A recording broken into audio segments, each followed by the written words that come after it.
Hi guys, welcome back to my YouTube channel. আপোনালোকক সকলোকে মই প্ৰিয়ংকাই স্বাগত জনাইছো মোৰ চেনেলটোলৈ আৰু কি খবৰ আপোনালোকৰ নিশ্চয় ভালে চাগে মোৰো ভাল এতিয়া বৰ্তমান আৰু আপোনালোকেও ঘৰতে সোমাই থাকক ময়ো ঘৰতে সোমাই আছো বিশেষ কাম নাথাকিলে কতো ওলাই নাযাব আমি গম নাপাওঁ কাৰ গাত কি লাগি আছে যেহেতু কৰোনা ভাইৰাছ আমি দেখি নাপাওঁ সেই কাৰণে ভয়ানক সো আপোনালোকে গম পাইছে ন বহুত মানুহক চেঞ্জ কৰিব পাৰে ন এনেকৈ সাৰ্জাৰী কৰিব পৰা ডক্টৰে এটা কৰোনা ৰোধ কৰিব পৰা নাই আপোনালোকে জানে কিমান ভয়ানক হ'ব পাৰে সেইকাৰণে আমি যিমান পাৰে গত থকাটো সেফ বিশেষ কাম নহলে আমি নাজানো ন কাৰ গাত কি লাগি আছে ক'ব নোৱাৰো সেইকাৰণে যেহেতু আমি দেখিয়ে নাপাওঁ সো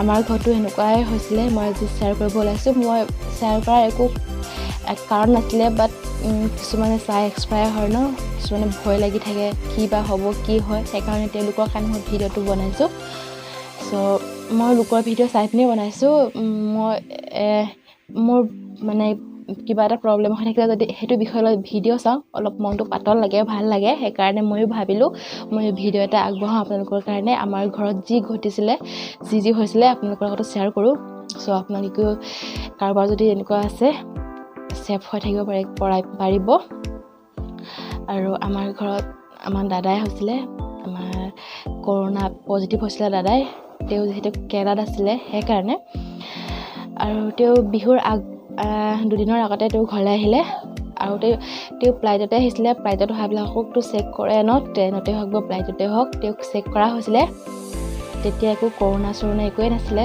নেগেটিভ ওলাইছিলে তাৰপিছত ঘৰলৈ আহিলে তাৰপাছত দুদিনমান এনেকৈ ভালকৈ গ'ল আৰু 3 দিনৰ মূৰত তেওঁ ফুৰিব গৈছিলে বৰষুণ ফুৰিব মানে ওচৰতে ঘৰৰ ওচৰতে বাট বতাহ বৰষুণ তিতি বুৰি এদাই হ'ল সেইকাৰণে কপি ঘৰলৈ আহিলে পূৰা জ্বৰ উঠিছে বুলি সেইদিনাৰপৰা 3 দিনমান জ্বৰ উঠি থাকিলে তাৰপিছত বহুতে ভাবিলে এনেকৈ জ্বৰ উঠি থাকিলে নহ'ব বুলি ডক্টৰৰ ওচৰলৈ লৈ গ'ল তাৰপিছত তাত দেখুৱালে কিন্তু তাত বেড নিউজ হ'ল কৰোনা পজিটিভ ওলালে যিহেতু প্ৰাইভেট হস্পিটেলত সোমাব নিদিয়ে আমাৰ ইয়াত সেইকাৰণে ডাইৰেক্ট মেডিকেললৈ পঠিয়াই দিলে তাৰপিছত মেডিকেলত তেওঁক আকৌ এবাৰ চেক কৰিলে তাতো পজিটিভে ওলালে তাত কিবাকিবি ঔষধ লিখি দিলে আৰু খাবলৈ কিবাকিবি দিলে তাৰপিছত হোম কোৱাৰেণ্টাইন কৰিবলৈ দিলে ঘৰত মানে আইচলেশ্যনত থাকিবলৈ ঘৰলৈ আহিলে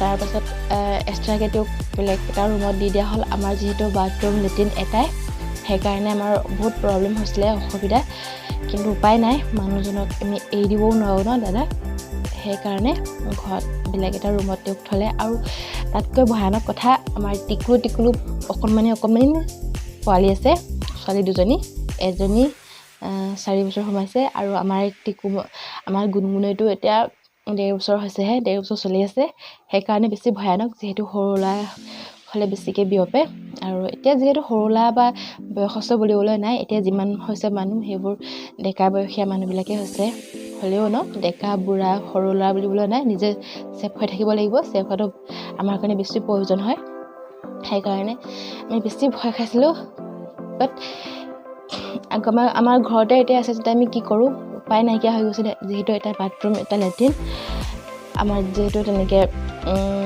এটা কিনো ক'ম এটাই আছিলে সেইকাৰণে আৰু উপায়নো কি আছে ন তেওঁ দিনটো ৰুমত সোমাই থাকে আমিও সোমাই থাকোঁ আমাকতো ঘৰৰ পৰা ওলাব নিদিয়ে মানুহ আৰু আমি নিজে ওলাই নাযাওঁ যিহেতু বেয়া লাগে ন চ' আমি আমাৰ ঘৰত মানে হোম কোৱাৰেণ্টাইন হৈ আছোঁ কোনো বাহিৰলৈ ওলাই নাযায় আমাৰ ঘৰৰ পৰা আৰু আমাৰ ঘৰলৈ কোনো নাহে এনেকৈ তাৰপিছত ঘৰত তেওঁ আছে তাৰপৰা তেওঁ ৰাতিহে মানে ওলাই যায় তেওঁ ৰুমত চব দি দিয়া হৈছে টিং 2টা আমি দি দিছিলোঁ তেওঁৰ ৰুমত তাত তেওঁ ভাত পানী খাই আমি আৰু ভাত খাবলৈও তেওঁক কিবা দিছিলোঁ ডিছ কিনি পাই যায় ডিছ তেনেকৈ কিনা দিছিলোঁ তাত তেওঁক বৌয়ে দি দিয়ে বাহিৰৰ পৰা মাস্ক পিন্ধি চেনিটাইজাৰ কৰি তেওঁক বাহিৰৰ পৰা দিয়ে তেওঁ বাহিৰত খাই বাল্টিঙত পেলাই থৈ দিয়ে আৰু পানীও তেওঁ এক্সট্ৰাকৈ দি থৈছিলে এনেকৈ তাৰপাছত তেওঁ ৰাতি আকৌ মানুহ আমি চবেই হোৱাৰ পাছত তেওঁ ওলাই যায় তাৰপৰা গাঁত খান্দি পুতি দিয়ে আৰু ৰাতিপুৱা হ'লে আমাৰ মায়ে তাত ফেনাইল চেনিটাইজাৰ দি আকৌ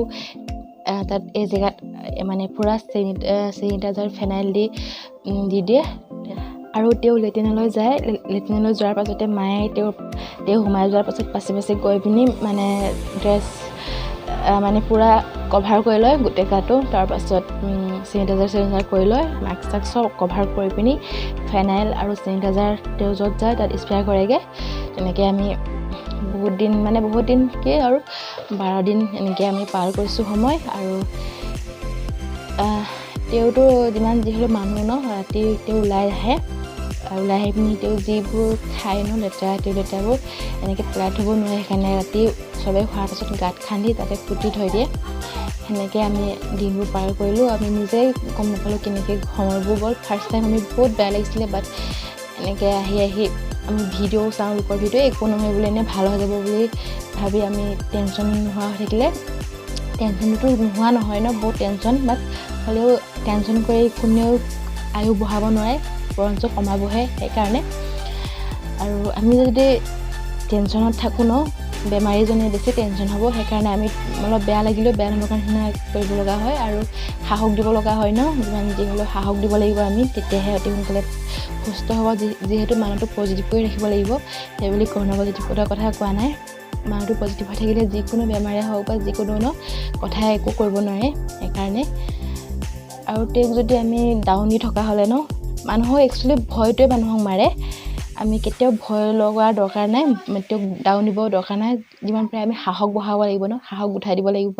একো নহয়, ভাল হ'ব, চবেই এনেকুৱা হয়, নিজে কেয়াৰ ল'ব লাগিব। সেনেকৈ কৰিলেহে অতি সোনকালে সুস্থ হ'ব, তেওঁ তেতিয়া পজিটিভ হৈ থাকিব।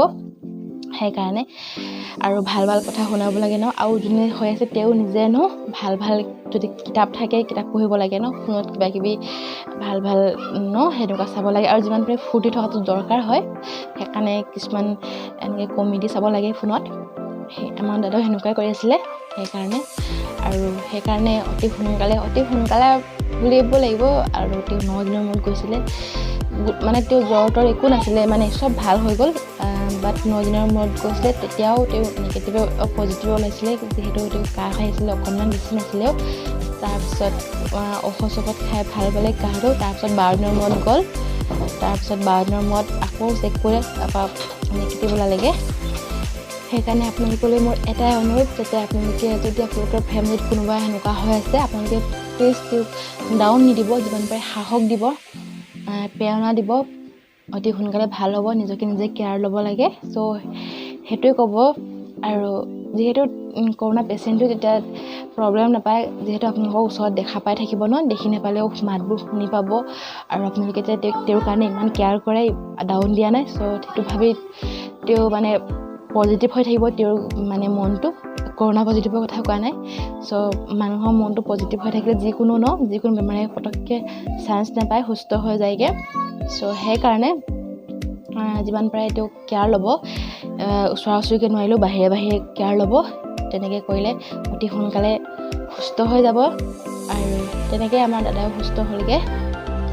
চ' সেয়াই আছিলে আমাৰ ঘৰৰ ঘটনাটো। চ' এতিয়া ভাল পালে, সম্পূৰ্ণ সুস্থ। এতিয়ালৈকে 2 মাহ হ'লগৈ ভাল পোৱা। চ' আপোনালোকেও ভালে থাকক, সুস্থ থাকক। আৰু ভিডিঅ'টো চাই অকণমানো যদি সকাহ পাইছে, প্লিজ চেনেলটো ছাবস্ক্ৰাইব কৰি লাইক এটা কৰি দিব, লগতে কমেণ্ট কৰি জনাব কেনেকুৱা পালে। আৰু যিমান পাৰে শ্বেয়াৰ কৰিব, যাতে আমাৰ নিচিনা ভুক্তভোগীসকলেও পায়। যেনেকৈ আমি ভুক্তভোগী আছিলোঁ, তেওঁলোকেও তেনেকৈ পায় ভিডিঅ'টো, অকণমান তেওঁলোকে সকাহ পায়।